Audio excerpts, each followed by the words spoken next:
శ్రీగురుభ్యో నమః. శ్రీ మహాగణాధిపతే నమః. శ్రీ సరస్వతి నమః. భక్తులారా, వ్యాసప్రోక్త భాగవత మహాపురాణం యథాతథంగా చెప్పుకున్నాం. అంటే కొన్ని సర్గలు యథాతథంగా చెప్పుకున్నాము. శ్లోకము, దాని అర్థం, ఏదైనా విశేషం ఉంటే అది. ఈ సప్తమ స్కందం వచ్చేటప్పుడు ప్రహ్లాద చరిత్ర పోతనామాచుడు చాలా గొప్పగా, పోతన కవి, మహాకవి బమ్మెర పోతన బ్రహ్మాండంగా వర్ణించాడు. అందుకోసం ఆయన పద్యాలు చదువుకున్నాం అనమాట. సప్తమ స్కందం దీన్ని 39 భాగాలు అన్నింటి వరకు చెప్పుకున్నాం. 40 భాగం చెప్పుకుందాం. చెప్పుకునే ముందు వ్యాస భగవాను మూలం రచించిన వ్యాస భగవాను ప్రార్థన చేసుకుందాం.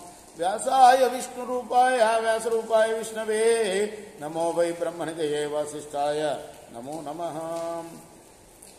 అంజనానందనం వీరంజానికి శోకరాసనం కపి సమక్షం తారాం వందే లంకా భయంకరం సదా నింబవృక్షస్య మూలాధివాసాత్ సుధాశ్రావణం తిక్తమప్యప్రియంతం తరుం కల్పవృక్షాదికం సాధయంతం నమామీశ్వరం సద్గురుం సాయినాథం. సచిదానంద సద్గురు సాయినాథ్ మహారాజ్ కీ జై. ఒక్కొక్కళ్ళు ఆ నృసింహస్వామిని పొగుడుతున్నారు. హిరణ్యకశిపుణ్ణి పేగులు లాగి చంపిన ఆ నృసింహమూర్తి అటు నరుడు కాకుండా ఇటు సింహం కాకుండా నరసింహమూర్తి రెండు కలిసిన ఆ మూర్తిని ప్రార్థిస్తున్నారు అందరూ వచ్చి.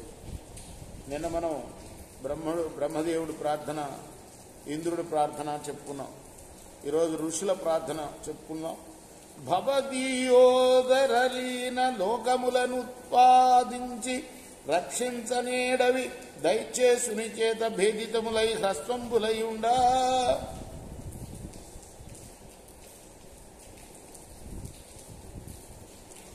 నువ్వు లోకాల్ని నీ పొట్టలోంచి పుట్టించావు, రక్షించావు. అవన్నీ కూడా ఈ దైత్యుడి చేత, ఈ హిరణ్యసుడు చేత మరి చిన్నపోయే ఆ లోకాలన్నీ కూడా వీడి బాధలు. నీ అవినీతున్ నరసింహ రూపమున, ఈ అవినీతి పురుషుడు ఎవడైతే ఉన్నాడో హిరణ్యకశిపుడు, వీణ్ణి నువ్వు నరసింహ రూపమున సంహారంబునొందించి వేద విధింగ్రమ్మర ఉద్ధరించితివి కదా ధర్మానుసంధాయి. లోకాలన్నింటినీ కూడా ఉద్ధరించావయ్యా, వాడిని చంపి నువ్వు సంహారం చేసి అని ఋషులు అన్నారు. ఇంకా పితృదేవతలు అంటున్నారు.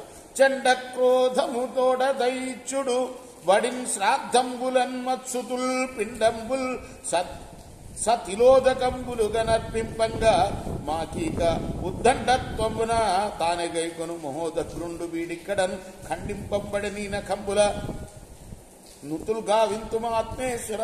నేను స్తుతిస్తున్నావయ్యా. ఎందుకంటే ఈ దుర్మార్గుడు ఏం చేశాడంటే, మా కుమారులు శ్రాద్ధంబులలో మాకు పెట్టే పిండాలని మాకు అందకుండా చేశాడయ్యా. తానే గైకున్నాడు వాటిని కూడా. అంటే దేవతలకు అర్పించే ద్రవ్యాలని వాడే తీసుకున్నాడు, పితృదేవతలకు అర్పించే ద్రవ్యాలను కూడా వాడే తీసుకున్నాడు అన్నమాట. నువ్వు ఈ రోజున నీ గోళ్లతో వాడిని ఖండించావయ్యా.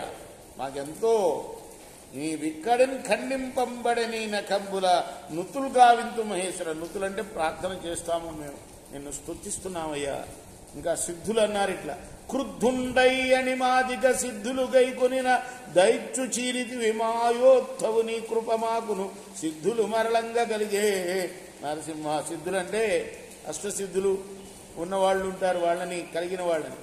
మా అణిమాది అష్టసిద్ధుల్ని కూడా వాడు హరించేశాడయ్యా. వాడిని నువ్వు చంపి మళ్ళీ మాకు ఆ సిద్ధులు వచ్చేటట్టుగా చేశావు, మీకు నిన్ను స్తుతిస్తున్నావు అని. ఇంకా విద్యాధరులు అన్నారు. దానవుని చంపి అంత దానాధిక విద్యలెల్ల దయతో మరళంగా నిశ్చితివి విచిత్రము నీ నిరుపమ వైభవంబు నిజము నృసింహ. ఓ నృసింహ, ఈ దానవాసుని చంపావు నువ్వు. మాకు అంతర్ధాన విద్యలున్నాయి, మమ్మల్ని అందుకోసమే విద్యాధరులు అంటారు. వాటిని వాడు అపహరించాడు, వాటిని మాకు మళ్ళీ వచ్చేటట్టుగా చేసావయ్యా.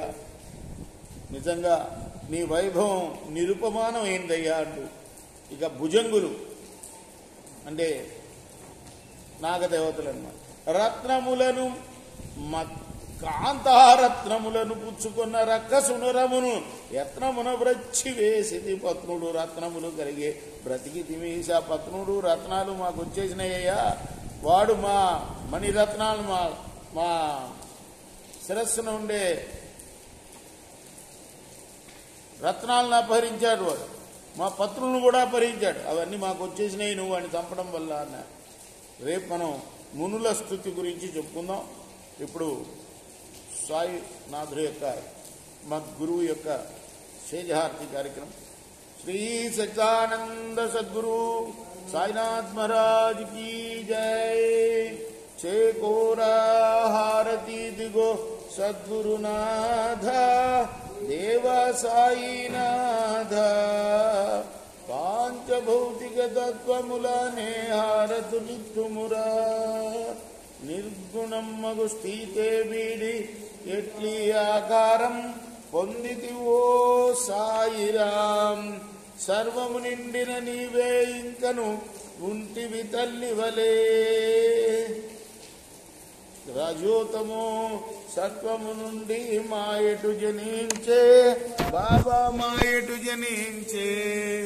ఆ మాయ నుండి వేరే మాయ ఏ తీరుగా వచ్చే. సప్త సాగరాలు నీకు క్రీడారంగములు బాబా క్రీడారంగములు. నీ లీలాతల విస్తారణకే